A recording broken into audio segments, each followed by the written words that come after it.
Throughout the 1980s, Soviet authorities hunted for a serial killer, one more prolific than they had ever seen. The number of bodies that had turned up, all killed and mutilated in the same way, had led the police to believe it was the work of one person.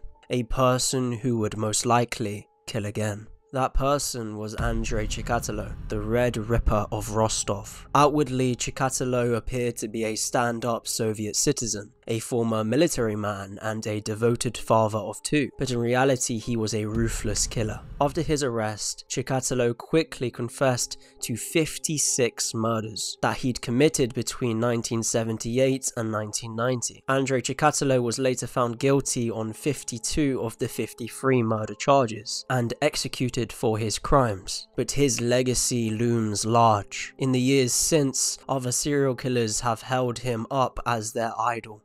Andrei Chikatilo's troubled early childhood. Born on October 16, 1936 in the USSR, in present-day Ukraine, Andrei Chikatilo came of age after a widespread famine known as Holodomor. He began his life in a one-room hut, as his parents, farmers, struggled to make ends meet. It was an unhappy and lonesome childhood with a dark shadow looming over it. Chikatilo's mother frequently informed him that he had once had an older brother, who had been taken and cannibalized by starving neighbors during the famine. The story is unverified, but it left a deep, troubling impression on Chikatilo. As he grew up, Chikatilo's school life proved as difficult as his home life. Small in stature and relatively weak, Chikatilo was an easy target, who was constantly bullied. Most of the torment he had experienced came after his father was taken prisoner during World War II. Bullies frequently mocked him for his father's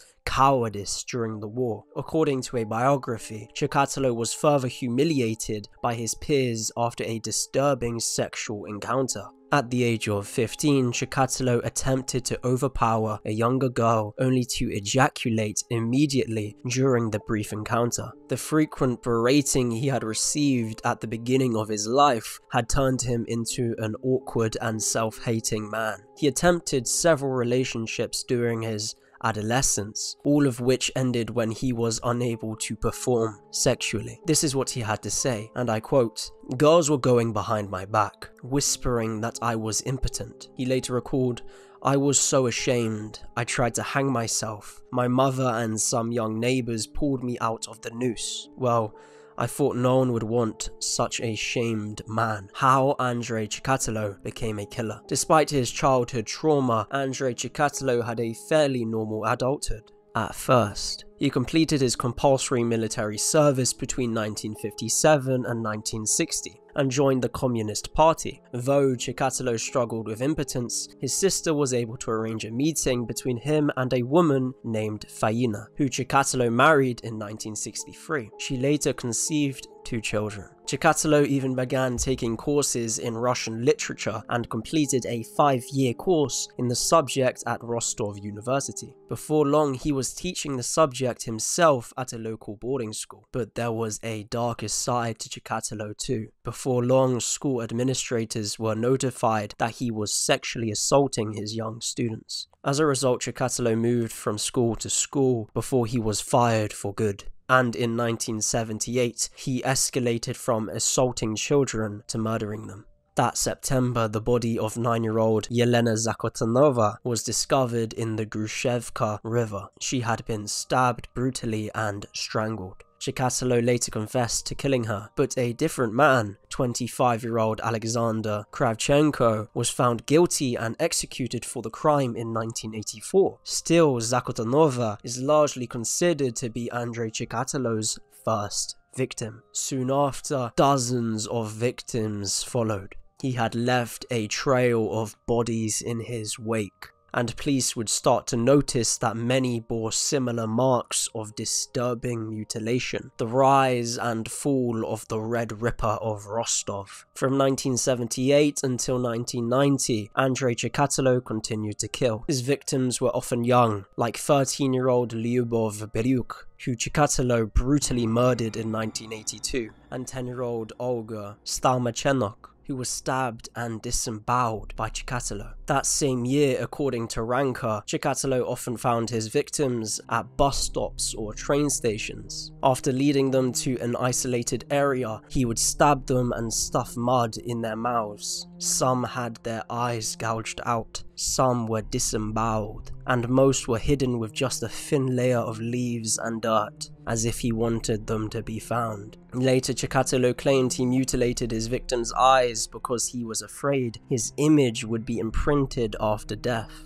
Investigators monitoring the alarming murders noted the mutilations and reasoned that they had a single prolific killer on their hands. At the time, serial murders were almost unheard of in the Soviet Union, especially since such things were often suppressed by state media. But by the 1980s, they could no longer deny that there was a serial killer on the loose. Indeed, Chikatilo would eventually claim that he'd committed 56 murders, most of them young girls, though a few of them were boys. 53 of these were later verified. Yet it took the police a few years to track Andrei Chikatilo down. In fact, he was arrested and released multiple times. His most notable release came after the police discovered his blood type did not match the semen sample they had taken from a victim. It was later discovered that Chikatilo was a non-secretor, meaning that his blood type could only be determined from a blood sample, not a semen sample. But in November 1990, shortly after he had killed his final victim, Sveta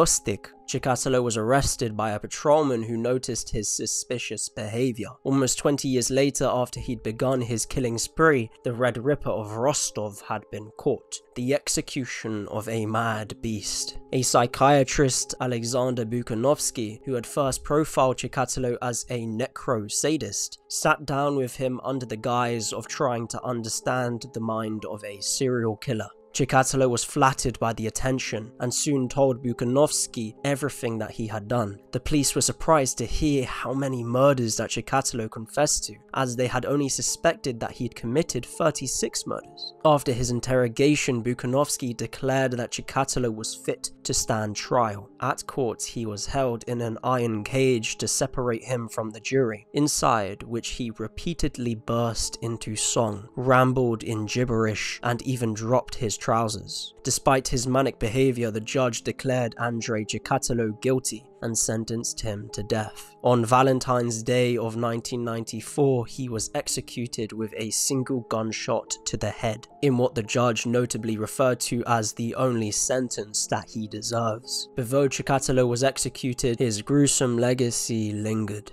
Other Russian serial killers, including Alexander Pichushkin, the chessboard killer, and serial murderer Tamara Samsonova, drew inspiration from his grisly crimes. Who knows what Chikatilo would have thought of this, as he said himself, and I quote, "I am a mistake of nature, a mad beast."